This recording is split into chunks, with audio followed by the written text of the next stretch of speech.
Exercise 1.2 करनी है हमने। इसमें क्या क्वेश्चन 1 में दिया गया identify which property of real number is used in the following. इसके पहले हमें कुछ प्रॉपर्टीज़ का पता होना चाहिए। प्रॉपर्टीज़ ऑफ रियल नंबर्स है। रियल नंबर जैसे कि हमने एक्सरसाइज 1.1 में डिस्कस किया रियल नंबर्स क्या होते हैं, लेकिन फिर भी इन्हें थोड़ा वो देख लेते हैं। रियल नंबर ये दो तरह के हैं, एक रैशनल है और दूसरा क्या है, इरेशनल है। रैशनल नंबर में हमारे पास सबसे जो छोटा सेट होगा वो नेचुरल नंबर का होगा। तो नेचुरल नंबर कहाँ से स्टार्ट होते हैं, 1 से स्टार्ट होते हैं। इसी तरह उससे बड़ा होल नंबर का सेट है वो 0 से स्टार्ट होते हैं। इंटीजर्स जिसमें 0 भी होता है और प्लस के भी नंबर होते हैं और माइनस के भी होते हैं। और रैशनल नंबर के अंदर ये सारी इसके सबसेट्स हैं। सबसे छोटा है नेचुरल, फिर होल, फिर इंटीजर्स और फिर रैशनल नंबर। तो रैशनल नंबर को किस फॉर्म में लिखा जाता है, p/q की फॉर्म में, यानी कि वो फ्रैक्शन की फॉर्म में लिखा जाता है। p और q क्या होते हैं, बिलोंग करते हैं z से। q कभी भी 0 नहीं होता। इसी तरह रियल नंबर्स की दूसरी जो टाइप है इसमें क्या कौन से नंबर है, इरेशनल नंबर्स। अब रैशनल नंबर को मज़ीद उसकी natural number, whole number, integer, rational number के अलावा उसकी फ्रैक्शन फॉर्म से सोल्व करने के बाद हमें उसे मज़ीद दो टाइप्स में देखा जाता है। एक होता है टर्मिनेटिंग डेसिमल नंबर्स, जैसे हमने कहा था रैशनल नंबर को p/q की फॉर्म में लिखा जा सकता है। जब हम नंबर्स को डिवाइड करते हैं, डिवाइड करने के बाद कुछ नंबर पॉइंट के बाद कुछ डिजिट्स के बाद स्टॉप हो जाते हैं, मतलब पूरा पूरा सोल्व हो जाते हैं, तो उसे कहते हैं टर्मिनेटिंग डेसिमल। यानी कि आफ्टर डेसिमल वो नंबर क्या होते हैं, स्टॉप हो जाते हैं, यानी पूरा पूरा डिवाइड हो जाते हैं। और टर्मिनेटिंग डेसिमल ये भी रैशनल नंबर की ही टाइप होगी। और इसी तरह जब हम डिवाइड करें और वो नंबर रिपीट होते जाए और वो स्टॉप ना करें, ठीक है, उसमें जब रिपीट होंगे उसे कहेंगे रिकरिंग नंबर, और चलते जाएंगे उसे कहेंगे नॉन टर्मिनेटिंग। इसी तरह इरेशनल के अंदर क्या आएगा, इरेशनल नंबर वो होते हैं जो कि नॉन टर्मिनेटिंग, वो ना ही रुके, एंड नॉन रिकरिंग, और ना ही रिपीट हो। रिकरिंग मीन हमारे पास होता है रिपीट होना, और टर्मिनेट का मतलब होता है रुक जाना। और नॉन टर्मिनेट जो ना रुके, नॉन रिकरिंग जो ना ही रिपीट हो।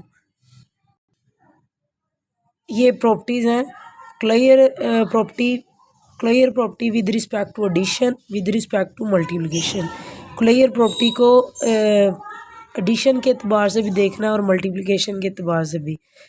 हमारे पास कोई भी दो रियल नंबर्स आप लोगों ने ले लेने हैं और वो लेकर हम उन दोनों को प्लस करेंगे। जब प्लस करेंगे वो भी हमारे पास रियल से ही बिलोंग करें।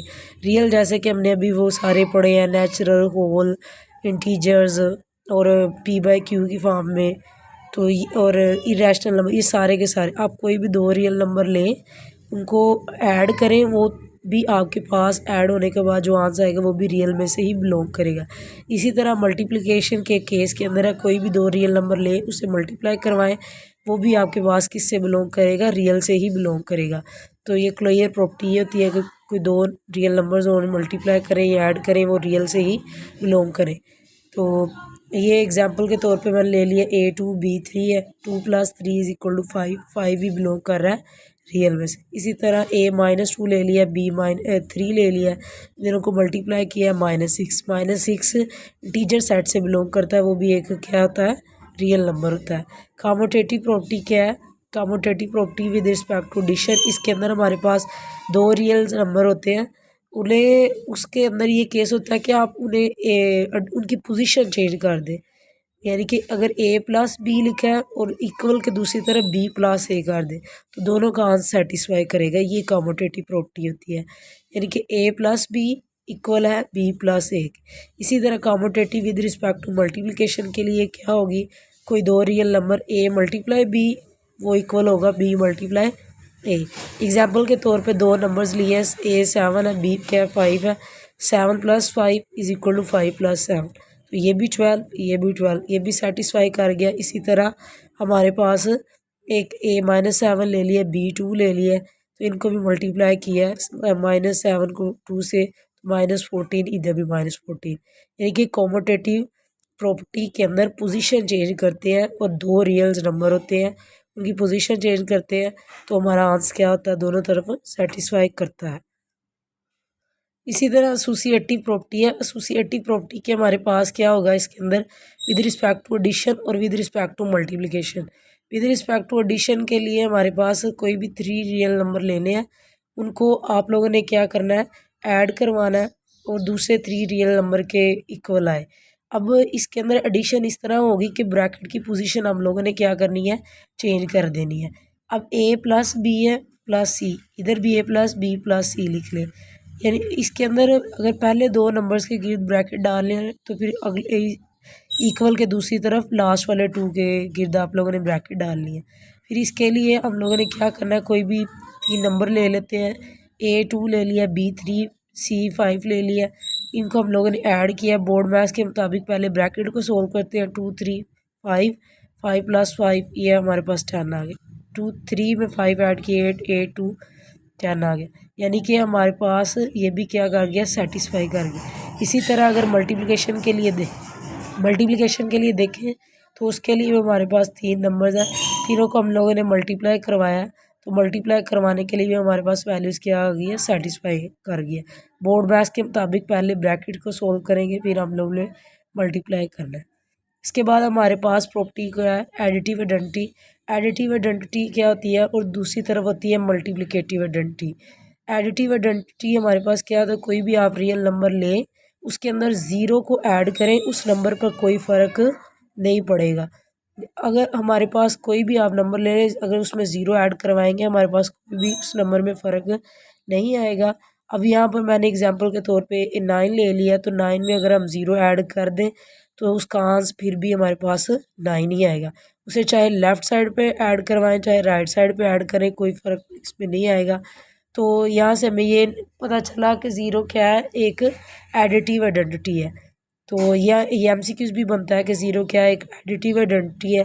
मल्टीप्लिकेटिव आइडेंटिटी के लिए क्या होगा, कोई भी रियल नंबर आप लोगों ने लेना है, उसके लिए क्या करेंगे, हमारे पास उसको 1 से मल्टीप्लाई करें तो उस नंबर में कोई फ़र्क नहीं आएगा। मल्टीप्लाई जब किसी नंबर से करते हैं उसमें कोई चेंज ना आए तो वो 1 नंबर होता है। तो 1 से मल्टीप्लाई किया तो हमारे पास नंबर में कोई चेंज नहीं किया आया, चाहे लेफ़्ट साइड पे करवाया चाहे राइट साइड पे, तो उसका आंसर सेम ही है। तो ये क्या है हमारे पास, मल्टीप्लिकेटिव आइडेंटिटी। तो 1 हमारे पास क्या है, मल्टीप्लिकेटिव आइडेंटिटी, और 0 क्या है, एडिटिव आइडेंटिटी। ये दोनों MCQs बनते हैं कि एडिटिव आइडेंटिटी क्या है, वो 0 है। मल्टीप्लिकेटिव आइडेंटिटी क्या है, वो है हमारे पास 1। एडिटिव इन्वर्स क्या होता है, एडिटिव इन्वर्स हमारे पास कोई भी आपने नंबर लेना है और उसी के साथ दूसरा नंबर जो लेंगे सेम वही होगा लेकिन साइन चेंज करना है। तो एडिटिव इन्वर्स बेसिकली हमें ये बताता है कि इसका आंसर जो आए वो एडिटिव आइडेंटिटी आए। एडिटिव आइडेंटिटी क्या थी, ज़ीरो। यानी कि इसको इस तरीके से एडजस्ट करते हैं नंबर को कि उसका जवाब में हमें ज़ीरो मिले। यानी कि एक नंबर हमने अगर 7 लिया तो दूसरा -7 लेंगे, तो इनको सोल्व करेंगे, इसका जवाब क्या आएगा, ज़ीरो आएगा। तो वो क्या होगा हमारे पास, एडिटिव इन्वर्स। तो ये एडिटिव इन्वर्स वाली प्रॉपर्टी के अंदर आंस एडिटिव आइडेंटिटी है, और दूसरे केस के अंदर मल्टीप्लिकेटिव इन्वर्स के लिए भी यही है कि इसका आंस क्या है, मल्टीप्लिकेटिव आइडेंटिटी। एक मैं अगर ले लूँ 2 तो दूसरा क्या ले लिया, 1/2। ठीक है, तो 2 को 1/2 से मल्टीप्लाई करवाएं तब भी आंस क्या आएगा, कटिंग होने के बाद 1, और 1/2 को 2 से मल्टीप्लाई करवाएं तब भी आंस क्या आएगा, 1 आएगा। मल्टीप्लिकेटिव इन्वर्स और एडिटिव इन्वर्स के अंदर आंस आइडेंटिटी आना चाहिए। एडिटिव इन्वर्स में, मल्टीप्लिकेटिव इन्वर्स में मल्टीप्लिकेटिव आइडेंटिटी आएगी। इसके बाद एक्सरसाइज में आ जाते हैं कि 11 में 0 ऐड किया तो कोई नंबर पर फ़र्क नहीं पड़ा, तो ये कौन सी प्रॉपर्टी होगी, एडिटिव आइडेंटिटी प्रॉपर्टी। कौन सी होगी, एडिटिव आइडेंटिटी प्रॉपर्टी, यानी कि इसमें आइडेंटिटी को ऐड किया कोई फ़र्क नहीं पड़ा, एडिटिव आइडेंटिटी प्रॉपर्टी। इसी तरह इसका थर्ड वाला क्वेश्चन है। थर्ड वाले में क्या है कि हमारे पास 12 + -12 यानी कि इसका आंस आइडेंटिटी है तो एडिटिव इन्वर्स होगा। और इसके बाद हमने कोई भी 2 नंबर को मल्टीप्लाई किया, वो रियल से बिलोंग करे हैं, तो ये कौन सी प्रॉपर्टी होगी, closure property with respect to multiplication.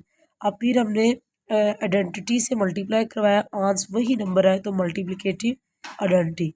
पहले आप लोग इन प्रॉपर्टीज़ को अच्छे से याद करेंगे, फिर ही ये एक्सरसाइज सोल्व हो सकती है। उसके बाद अगला क्वेश्चन है कि 19 + 12 plus 8 is equal to 19 plus 12 plus 8, यानी कि ये एसोसिएटिव प्रॉपर्टी है, इसमें प्लस का ऑपरेशन यूज़ हो रहा है, तो ये क्या है associative property with respect to addition. यहाँ पे फिर नंबर में कोई फ़र्क नहीं पड़ रहा, तो ये क्या हो गया हमारे पास मल्टीप्लिकेटिव आइडेंटिटी। यहाँ पर ऐड करने से कोई फ़र्क नहीं पड़ा, ये क्या होगी एडिटिव आइडेंटिटी। यहाँ पर फिर हमारे पास आंस ज़ीरो है, तो ये क्या हो जाएगा एडिटिव इनवर्स हो जाएगा।